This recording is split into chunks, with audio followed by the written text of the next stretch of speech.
Welcome to the CFFL Morning After Week 3 edition. One fun fact from last week that I didn't get to tell because we didn't do a morning after. Through 2 weeks, not counting the quarterback, my team had one touchdown and two wins, so a little bit of Chad luck on my side. The only touchdown I had was week 1 with Kyron. Luckily, the touchdowns regressed to the mean for me this week. Um, Unfortunately for Charlie, who had a good week, but my team finally scored some touchdowns. We're getting a lot of yards the first couple weeks, but no touchdowns.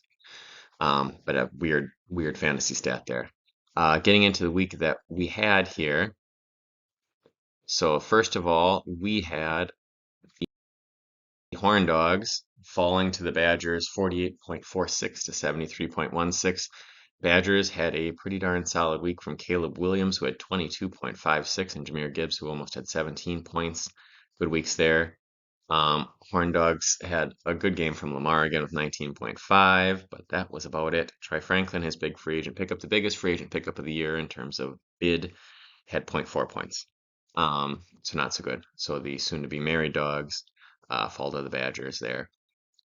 Maulers take down the Dynamite 82.41 to 52.82. The late touchdown by David Montgomery got in a high point victory. Darn it, Michael, I kind of wanted that this week. Montgomery had an awesome game of 21 points. Dynamite, some decent weeks. James Cook, J.K. Dobbins, all had over 10 points. That's good. Zay Flowers, what he's prone to do, have great weeks and then followed up with a .65. So disappointing there for him. The Dingoes take down the Bruisers, 72.37 to 50.38. Big game from Jalen Hurts, who actually threw the ball this week, 24.5 points. Not a good week from Ashton Jeanty yet. He has struggled in the first 3 weeks in the NFL. He's probably the most hyped rookie running back since Saquon, maybe. I think even more than Bijan, I think he was. So a little surprising there to see him struggle. Probably going to turn around, but surprising through 3 weeks in the NFL for him. Bruisers did not have a good week. No one scored double-digit points. Closest to Monra, who almost had 10. But disappointing there week for the Bruisers.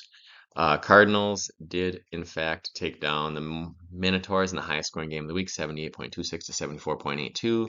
Like I said, I had quite a few touchdowns. My player with the best game, Drake May had 15.6, Kyron had 11.6. So some good weeks there. JSN had 10.8, who's been awesome so far this year.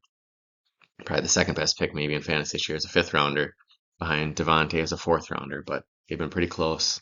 Horse apiece there between the two of them as who's been better. Minotaurs, good job from AJ Brown, who bounced back with 12.45 points this week. And Keenan Allen, again, 9.25. He's been awesome for the Chargers this year. But if Minotaurs fall to 0-3, although probably a better team than their record states. We had Little Big Men falling to Team Price is Right. Team Price is Right moves to 2-1, which, as you'll see in the next slide, is an anomaly at this point. Team Price is Right was led by a good game from Kenneth Walker, sort of a good game. He had 2 touchdowns, but only 38 yards rushing. Nico Collins finally did something, 100 yards and a touchdown. The Seahawks defense had 12 points, so a good week there for them. A Little Big Man, Josh Allen, awesome again, 17.5 points, surprisingly playing the Dolphins. Not really, he kills the Dolphins every single time. Scadaboo looked really good, 12 points, so a good pick there by Chad. He's better than I thought he'd be as a pro. At least, maybe I didn't think so, but the Giants, I guess, they're surprising me that they were able to run the ball a little bit. Then we had Dr. Dangerous. Not a good week for him. Worst game of the year of anybody, 41.9, falling to the Colts with 72.2. Colts, Marcus Mariota, very good decision by Josh to start with 16. And the fantasy MVP through 3 weeks, very early. Jonathan Taylor, almost 25 points, carries him there. Dr. Dangerous, Justin Herbert, 11. Other than that, only players in double figures there for him. So disappointing start to Dr. Dangerous as they fall to 0-3. The all-play records, Michael right now looks like the team to beat at 25-8, pretty consistent every week.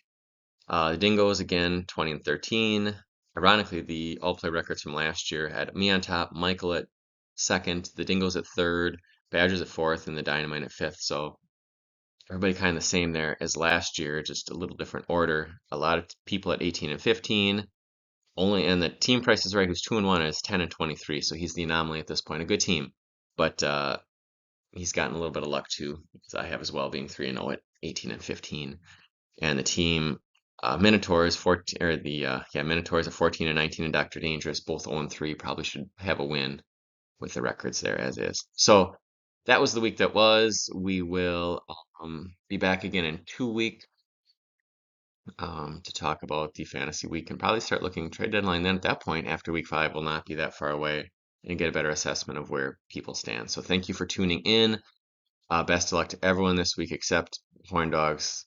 Good luck with the wedding, Scott, but not so good luck this week in fantasy. All right, thanks for tuning in. Bye.